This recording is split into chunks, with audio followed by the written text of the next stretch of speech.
So this drone, the DJI Avata, has been out a week now, and I want to talk to you today about the pros and cons relating to this drone. Who is it actually for? Should you go out and buy it?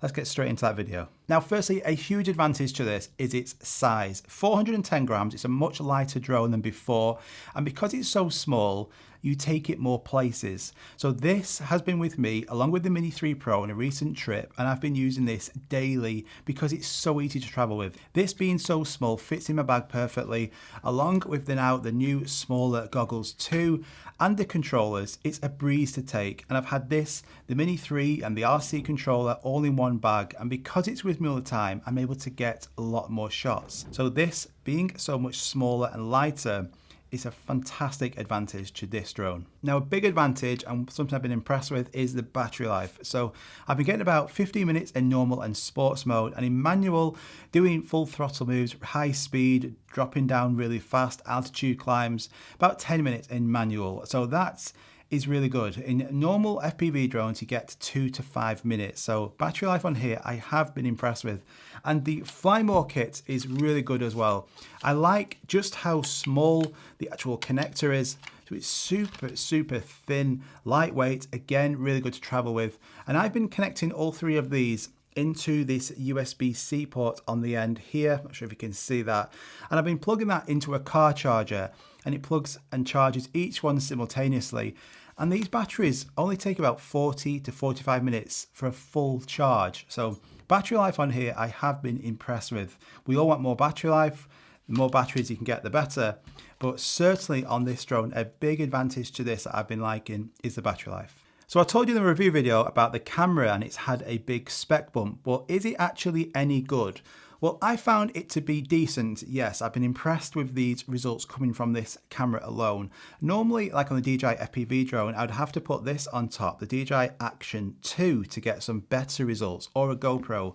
With this, I've not needed to. I've just shot with this camera in decently light color profile, and I've used the auto settings. I've not got any ND filters yet, so I've not shot in manual. So these clips now I'm going to show you are all through auto on this drone in decent light color profile with a bit of color grading. Now the stabilization on here as well, I've been impressed with. It's got Rock Steady and also the new Horizon Steady. So I don't need to do any post stability at all on this. Everything out of this drone through the settings.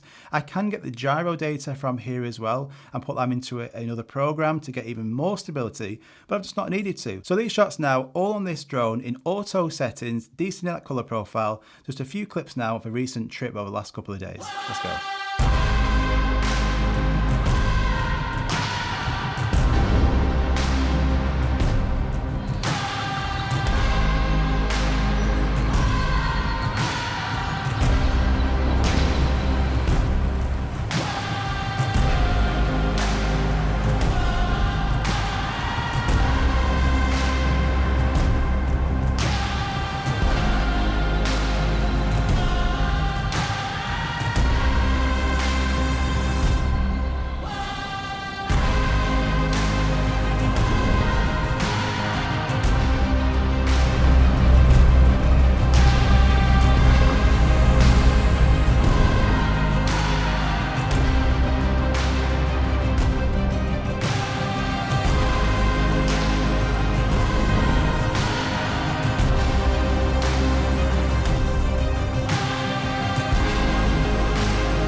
Now, to make this video look visually better, sound design and sound effects play a massive key role of it. Who I use is Artlist. The reason why? Well, I love their music library. It fits my channel perfectly. I can simply type in cinematic and get thousands of results to choose from. If you want other genres, they have dozens of genres to choose from. It's all license free, meaning you won't get a copyright strike and you can make money from your videos. I used to waste so much time searching for songs to use that ended up not being copyright copyright free or with really bad quality music. So having a plan like this is a game changer for any creator.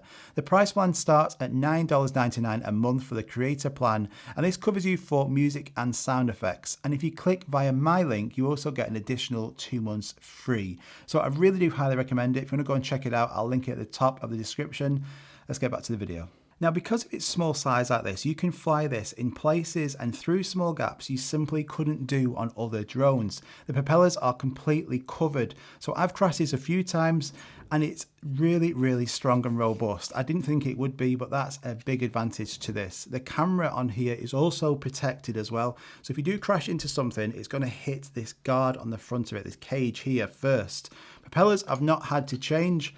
So overall, the durability on this is awesome, and it allows you then to get through these really small gaps, get really low, go around trees, something you couldn't do on bigger drones, certainly like the DJI FPV drone with the propellers on the outside.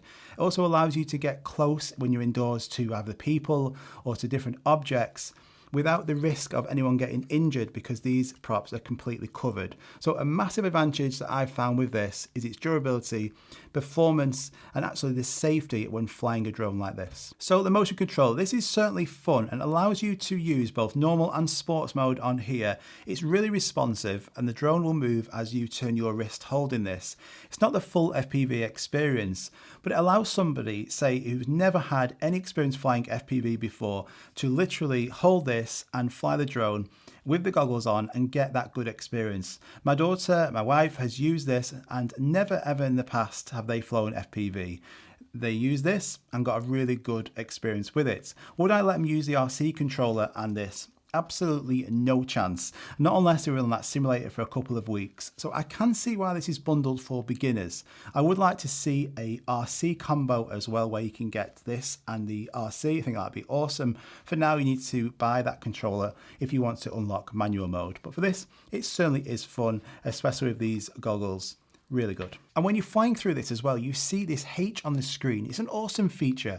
I want this on all drones. So if you're flying and you get a bit lost, you can see your home points all the time on the on-screen display. That is really good. On here though, I do think this is quite fiddly. This is the SD card slot area. You have to pull this little tab out and put your SD card in there. And also got to make sure that you do close that fully when you are taking off, otherwise your propellers will hit it. Doesn't take long. I'm just being a bit finicky here, but that isn't the best position, but you get used to it pretty quick. I also would like to see more frame rates on here as well, 4K 30, 24, 25, etc. That'd be really good. But overall, there isn't really a lot of disadvantages to this. The battery life is great on it, the size, portability, I really do like it. I'd like to see the RC combo as a combination, certainly. That'd be really good. But this is awesome, so much fun. I really, really do recommend it. So if you want to go and check it out, I'll link it in the description below. Thanks so much to Artlist for sponsoring this video as before. Hope you found that helpful. Let me know in the comments down below if you've got any questions to do with this drone, and I'll see you on the next one. Bye bye.